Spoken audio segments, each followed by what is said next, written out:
Hello, welcome to the channel. I hope you're all well. So, the war on Iran, Israel, United States dropping bombs left, right, and centre. Iran, they're retaliating all over the place and sending in drones and missiles everywhere.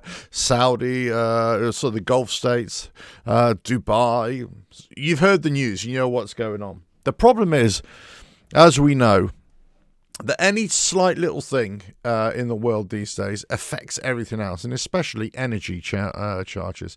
Here in Europe, we've had massive energy surging over the last few years, primarily because Russia against Ukraine. Now it's just going to get more and more. Initially, when the first missile was dropped by US in Israel on Iran, many of these commentators were saying, "Oh, well, all this oil that is in the Gulf over there, that Iran could potentially affect, the oil tankers coming out of there. All that oil is actually not for Europe. That's going over to the Far East. So it won't affect the energy prices for some months over here in terms of Europe." Well, not only, let's say, a week has passed or 10 days has passed, and then, guess what? All the energy prices are going up. Gas prices are going up. The fuel, they just hiked up the fuel price here by 5 or 6p overnight. It might have even gone up even more since I last looked just 5 minutes ago, and it's just absolutely bonkers.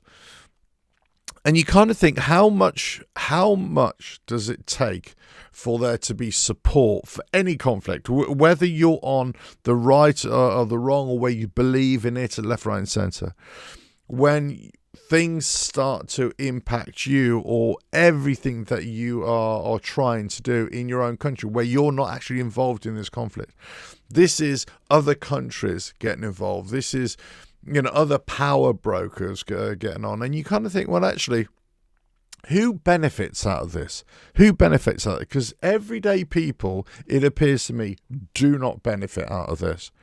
We just seem to pay more and more prices, more and more for fuel, more and more at the gas, at the petrol station, for your diesel, your petrol, your gas, whatever it is, in your homes. Apparently people who have got oil-fired heating, oil-supplied heating, they get a big tank outside their house, and they're really going to feel the pinch. They're really going to be charged a lot more, and all because of this. And you kind of wonder, what is going on? What is going on in the world? This is the absurdity of any, especially a conflict, but any conflict in the world, regardless of whether there's oil producing or not, always seems to have a negative impact for us as consumers on energy prices. And we just go up and up and up and up. And you kind of wonder, what is the agenda here? Who's actually benefiting here? Because as far as I can tell, it's not everyday people. Everyday people are always the ones who seem to be hit the most, where other people out there, where other countries out there seem to benefit. Let us know your thoughts in the comments below. But if this continues, then especially with more attacks on refineries, let's say, in those Gulf states by Iran, and they're doing this on purpose. They're doing this with a mission to impact global pricing and global orders. They've got a new Ayatollah in charge now. You've got to see if he's more radical or less radical than the previous one. We've got to see what's going to happen with their regime over there.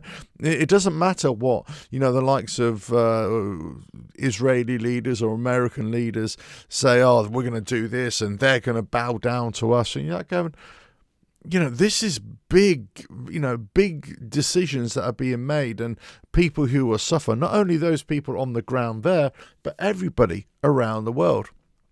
And you kind of think, why? Why did you do this? Why are you doing this? Why do countries keep on doing this sort of stuff? Governments, I should say, keep on doing this sort of stuff.